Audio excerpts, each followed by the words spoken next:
My name is Dan Roos. I'm the founding director of the Engineering Systems Division, and on behalf of the Engineering Systems Division, I would like to welcome you to this Brunel lecture. We are really pleased and honored to have with us today Charles Ferguson. I think that lots of people aspire to have a successful career, and what is particularly amazing about Charles is that he has had three phenomenal careers, and he is still going. His first career was as a scholar and as a consultant. I shouldn't say was, that continues. He got a degree in mathematics from Berkeley, and then a PhD in political science here from MIT in 1989. This was a time, as you may recall, when the United States was really worried about competitiveness. We were doing a study here looking at the automotive industry and pointing out how badly the United States was doing in certain regards with respect to Japan. And so Charles decided for his PhD thesis he was going to look at a big success story of the U.S., IBM. And the more he got into this was just as IBM was going downhill, the more he discovered that it was as bad, or if not worse, than what was going on in the automotive industry. Following his graduation, we hired him as a postdoc in the Center for Technology Policy and Industrial Development. He received a grant from the Sloan Foundation, which was just starting a program in industry studies, which enabled him to turn his thesis into a book. The book was published in 1993. The title was The Fall of IBM and the Future of Global Technology. That was followed by three other books. Charles has, for 3 years, been a senior fellow at Brookings Institute. He has had appointments here as a visiting scholar and a lecturer, both at MIT and also at Berkeley. So that is career number one. Career number two was as an innovator and an entrepreneur. In 1994, he founded Vermeer Technologies, which was one of the earliest internet software companies. It created Front Page, which allowed people to set up it was a visual website development tool, and that was sold to IBM in 1996 and became part... Microsoft. Microsoft. Sorry about it. Thank you. No, thank you. Microsoft in 1996 became part of Office. Now we move to the third career, and in 2007, he produced and directed and wrote his first documentary movie, and that was No End in Sight, The American Occupation of Iraq. It was nominated in 2008 for an Academy Award as the best documentary of the year. Rather amazing for a first-time movie. And that has been followed now by the release 1 month ago of Inside Job. Let me just very briefly read a couple of the reviews, pointing out this was an official selection of the 2010 Cannes, Toronto, Telluride, and New York Film Festivals. Wesley Morris of the Boston Globe, 4 stars. Inside Job is scarier than anything Wes Craven and John Carpenter have ever made. A masterpiece of investigative nonfiction filmmaking. Roger Ebert of the Chicago Sun-Times, 4 stars. All of them give 4 stars. An angry, well-argued documentary about how the American financial industry set out deliberately to defraud the ordinary American investor. David Denby, New Yorker. You know, I'm reading the top critics in the United States. This movie has the rare gifts of loud passion and informed rage. His exposition of complex information is masterly. A.O. Smith of the New York Times. It's hard to imagine a movie more serious and more urgent than Inside Job. Joe Morgenstern of the Wall Street Journal. Furiously interesting, highly infuriating. It's a scathing examination of the global economic meltdown that began more than 2 years ago and continues to affect our lives. And Owen Gleiberman of Entertainment Weekly, scrupulous, intelligent, and fervent. I will stop there. We had hoped to show it here at MIT, but Sony would not allow us to do it. The reason being that it's playing about 2 blocks away at the Kendall. And it is also playing in Brookline and in Newton. So I've seen it. I think it's just an absolutely great movie, and I would certainly suggest and urge you to do the same. You know, at MIT, we frequently say that one of our goals is to educate people who will change the world. And I would submit that Charles is just the perfect role model of that. He's just had an amazing career.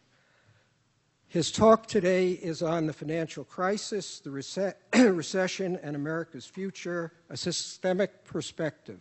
Charles Ferguson.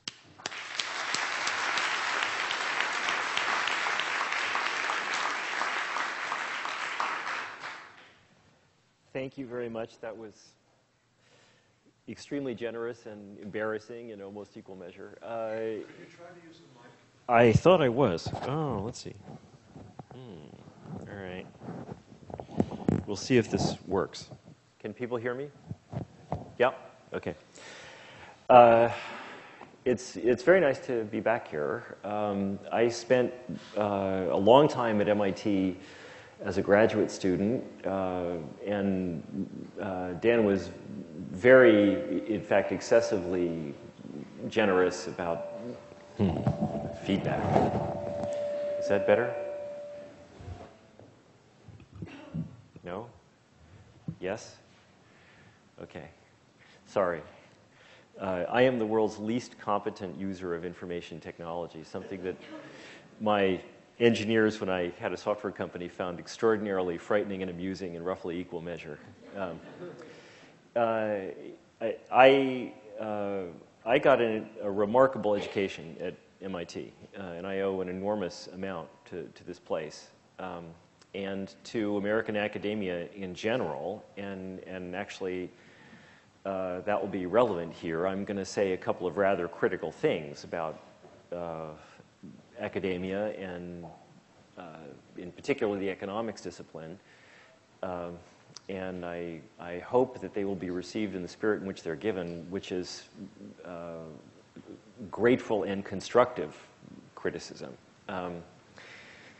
in regard particularly to the financial crisis. And certainly I'm in no position to cast stones with regard to people making mistakes. You know, when I first was doing research on international competition in the semiconductor and computer industries in the 1980s, I would say that I got it about 60% correct and about 40% very wrong.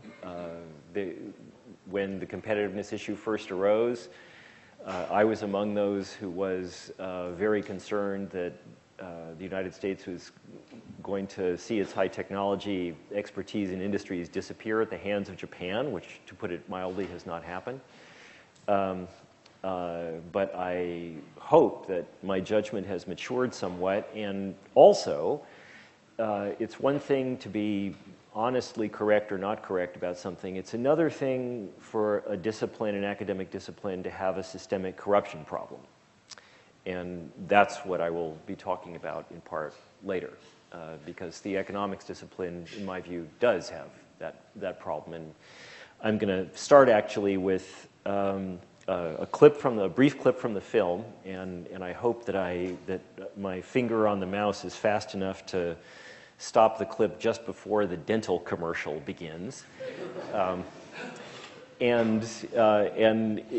The clip it's about the economics discipline, and it's about also the guilty pleasures of documentary filmmaking, which can be an investigative journalism, which can be an indecent amount of fun. Well, let me just show it to you. This is a clip from the film. Yep. Study of Iceland's financial system. Right. Iceland is also an advanced country with excellent institutions, low corruption. Sorry about that. Once again, I'm incompetent at using information technology. Now nothing.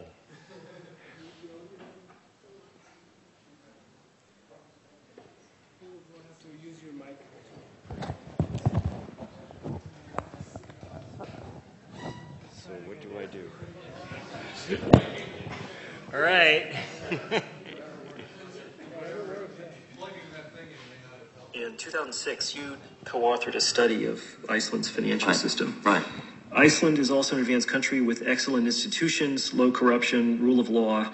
The economy has already adjusted to financial liberalization, while prudential regulation supervision is generally quite strong. Yeah, and that was the mistake. That turns out that that the prudential regulation and supervision was not strong in Iceland, and So particularly what during led this you to period. think that it was? I think that you're going with the information you had, and generally the view was that Iceland had very good institutions. It was a very advanced country. Who and they told were you not, that? What kind of Well, research did you do? You talk to people. You have faith in the central bank, which actually did fall down on the job. Clearly, Why do you have faith in a central bank? Well, that faith because you go with the information you have. How much were you paid to write it? I was paid. I think the number was. It's public information.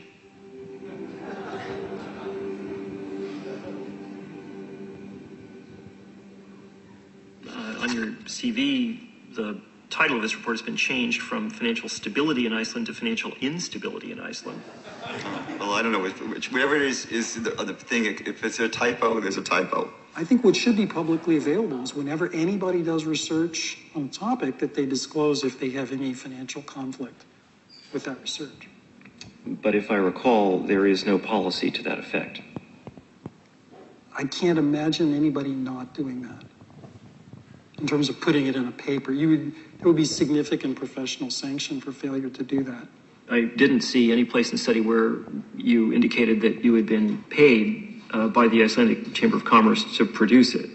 No, I don't. You know. Okay. Okay. So, who was that guy? Frederick Mishkin is a very prominent professor of economics at Columbia Business School.